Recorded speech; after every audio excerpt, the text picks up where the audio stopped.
I was waist-deep in the water, casting my line into the still, glassy lake at sunrise, when I got the text. HOA issued you a $150 fine. Unauthorized fishing in community waters. I stared at the message, then at the bobber floating peacefully. About 20 feet out. The fish didn't know they were part of a homeowners association. Neither did I, until I moved into the quiet little cul-de-sac by Misty Pines Lake and started living what I thought would be the dream, a peaceful house, friendly neighbors, and my own private access to water I'd fished since I was a teenager. What I didn't know was that the HOA, led by a woman named Doreen Claiborne, who treated bylaws like biblical scripture, had passed a rule 3 months prior banning lake access unless you were part of the authorized fishing club. And guess what? The club was invite-only, run by Doreen's husband. They'd roped off the docks, issued laminated badges, and installed 2 cameras near the access trail like it was a federal facility. The problem? My property backed right up to the lake. No trails, no docks. Just me, the water, and memories of my grandfather teaching me to tie a knot under a blood-orange sky. Now they were fining me for standing ankle-deep in water on land I owned. I reeled in my line, took a breath, and smiled. I didn't argue, didn't appeal, didn't even respond to the letter, because I already had a plan, and it was going to blow the HOA's perfectly trimmed hedges sky high. It started with a phone call to the county assessor's office. Asked for records on Misty Pines Lake, who owned the water rights, shoreline property, and surrounding land. Turned out the HOA didn't own the lake. They leased it from a retired commercial developer named Ray Bellamy, who lived 2 towns over and was just about ready to cash out and move to Florida. Within a week, I was sitting in his kitchen with fresh-baked muffins and a checkbook. 2 hours later, I owned the entire lake, all 42 acres, shore to shore, water, fish, and every smug little reflection of Doreen's perfectly symmetrical backyard that danced. Across the surface, the letter I sent the HOA board was short and sweet. To the board of Misty Pines HOA, effective immediately, Misty Pines Lake is under new ownership. All recreational access is hereby revoked. All dock permits, fishing club privileges, and shoreline entry points are invalid as of today. Trespassers will be prosecuted. Yours truly, Eli Granger, lake owner. The fallout hit faster than I expected. Within 24 hours of sending the letter, the Misty Pines HOA group chat exploded. I wasn't in it, of course, but a neighbor named Greg, who'd also been fined last year for hosting a grill outside the approved grilling hours, forwarded me the screenshots. Did anyone else get this psychotic lake ban notice? This is a bluff. The HOA owns the lake. No, we don't. I just checked the county record. Someone named Eli Granger owns the deed. Wait. Isn't that the fishing guy? The audacity. Then came the emails. First from the HOA's vice president, trying to clarify that there had been a misunderstanding and inviting me to a constructive dialogue. Then one from Doreen herself. Subject: urgent matter. Regarding lake usage, Mr. Granger, it appears you have come into possession of the property formally under HOA recreational oversight. While this is highly irregular and frankly inappropriate, I am certain we can come to an agreement that allows the community to continue using the lake while respecting your interests. Please consider scheduling a meeting at your earliest convenience. Respectfully, Doreen Claiborne, President, Misty Pines. Hawaii didn't respond. Instead, I printed a copy of the title deed and posted it on a stake by the lake entrance trail with one big word at the top: private. Then I installed 2 high-res trail cams, just like they had done, except mine had facial recognition and license plate logging. Because if we were playing power games, I'd come to win. 3 days later, Doreen showed up at my front door. Not with muffins, not with kindness, but with a clipboard and a fake smile. "Mr. Granger," she said, "surely you can't be serious about banning all lake use." I sipped my coffee. "I'm completely serious," she frowned. "You do realize the community is built around that lake. The property values, the amenities, it's what holds Misty Pines together." Funny. I don't recall any of that concern. "When you fined me for fishing, that was a community rule, which you created with no vote and enforced selectively." She straightened her posture.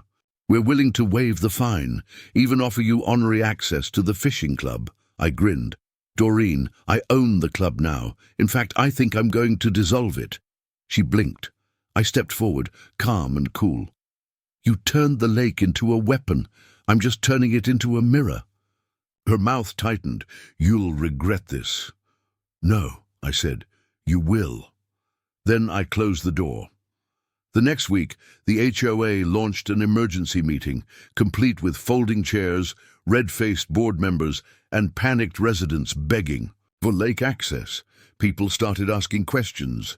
How did the HOA not own the lake? Why had they assumed control over something they leased? Why were they still paying dues for lake maintenance when the property was private all along? Doreen tried to spin it, claimed it was a legal grey area. But the paperwork said otherwise. Greg, God bless him, stood up at the meeting and read my deed out loud like it was the Declaration of Independence. Half the room cheered. The other half demanded refunds. By the time the meeting ended, 2 board members resigned. And, "Doreen?" She stormed out with her clipboard like it was a sword she could still swing. But the best was yet to come, because I wasn't just banning access, I was transforming the lake, fencing the public trail, adding signage, applying for conservation status, and, best of all, I'd just filed paperwork to rename it Lake Granger. By the start of the second week, Misty Pines looked like a different neighborhood. Gone were the afternoon kayak strolls and morning fishing poles leaning off the dock. Instead, empty benches, closed pathways, confused kids standing at the edge of the trailhead, staring at the private property. No trespassing signs with red borders and steel posts. The HOA tried to save face. They sent out a newsletter titled "A Minor Transition in Lake Policy." It read like a hostage note wrapped in passive aggression. While we recognize the lake has changed ownership, we ask that all residents remain calm and respectful as we continue to work toward a resolution with Mr. Granger. Translation: They had no clue what to do and hoped I'd change my mind. Spoiler, I wouldn't. Behind the scenes, Doreen was panicking. Greg sent me more screenshots. Apparently, the HOA's books were in chaos, since they'd budgeted tens of thousands per year for lake-related expenses, patrols, maintenance, insurance. They were now facing an awkward question from every resident. What exactly are we paying? For? Doreen couldn't answer. She tried redirecting, promising a new park, a walking trail behind the mailboxes, even a neighborhood fitness center feasibility study. But nobody was buying it. The lake had been the crown jewel of Misty Pines. Now it belonged to the guy they fined for standing in knee-deep water and catching a bass. The irony tasted sweeter than catfish with lemon. By the end of the month, the backlash was loud. I received a handwritten letter from over 40 residents, not board members, begging me to reinstate lake access. They weren't rude. In fact, most were apologetic. Some admitted they'd been afraid of speaking out. Others confessed they'd assumed the HOA actually owned the lake and thought I was exaggerating. A few offered donations. Others asked about permits. But the most interesting part, more than half said the same thing. We'd rather pay you than them. That got me thinking. The next day, I drafted a proposal. Lake Granger Stewardship Program. Annual individual permits for fishing, kayaking, or nature photography. Direct applications, no HOA involvement. Zero tolerance for past board members who enforced prior lake restrictions. 100% of funds reinvested into habitat conservation and community improvements. Private contracts. Only I emailed it to the HOA, then posted it on the community Facebook page, pinned to the top. By midnight, I had 67 applications and one very long email from Doreen. Subject, cease and desist. Demand Mr. Granger, you are actively soliciting services that conflict with the HOA's charter and disrupt community order.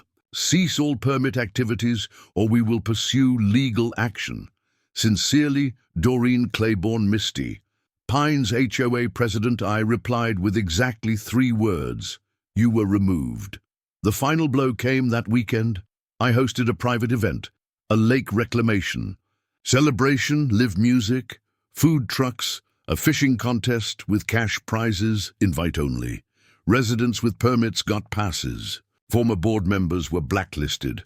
Doreen showed up at the entrance with her clipboard and was turned away by 2 off-duty sheriff's deputies I hired for security. She stood across the street for nearly an hour, just watching. No one waved.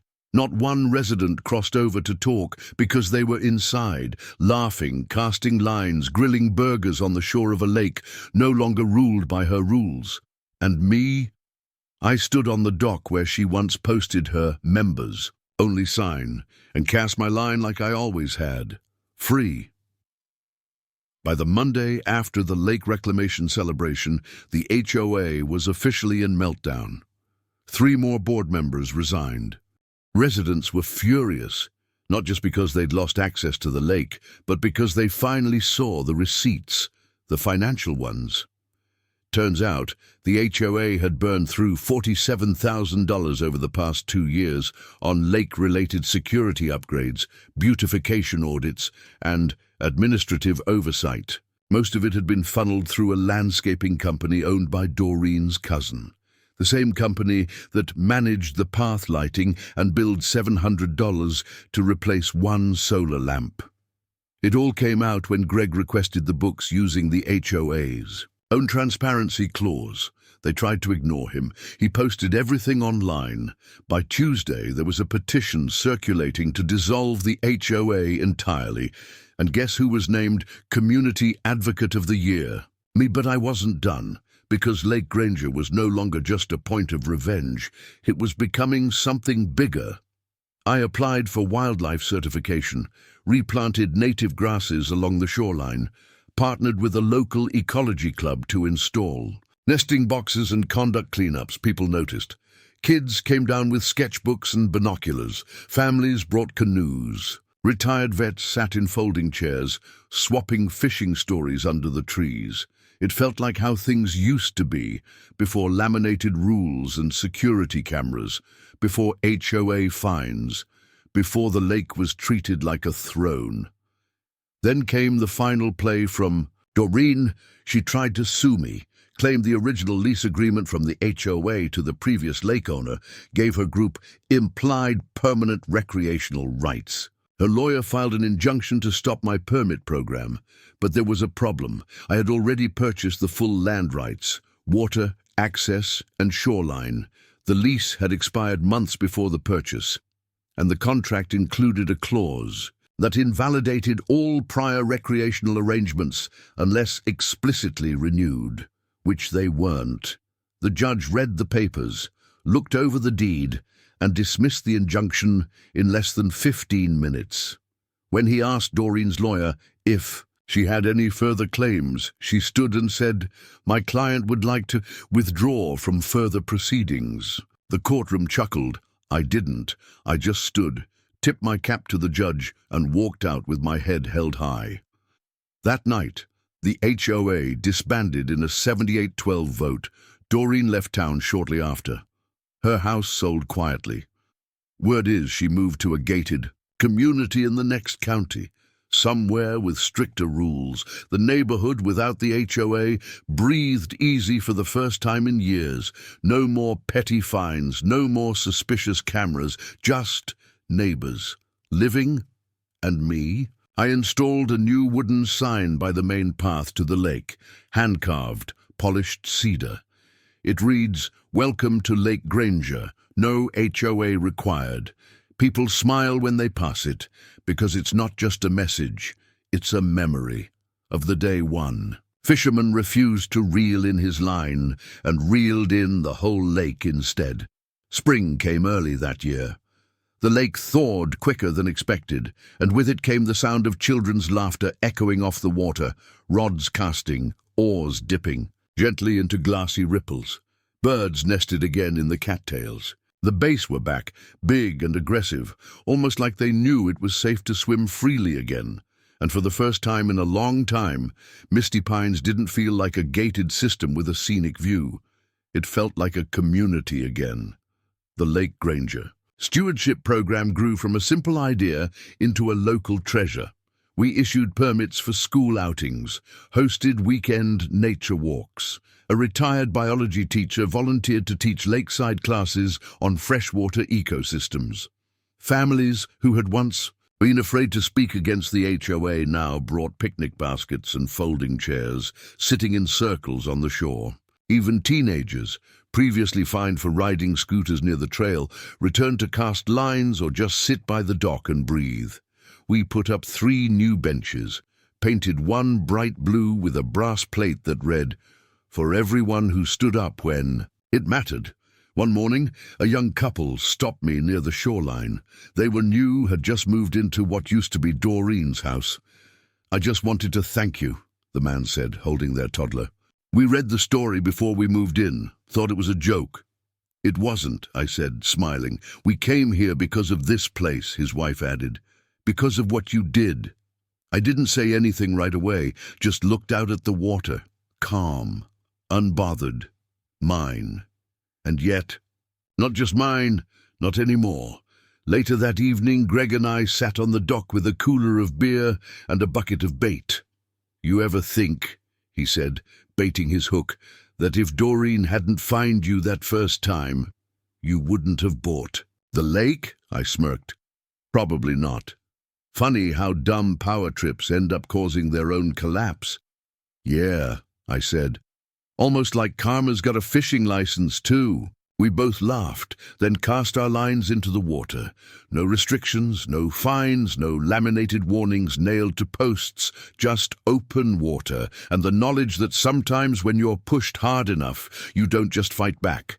You buy the lake and you write the rules.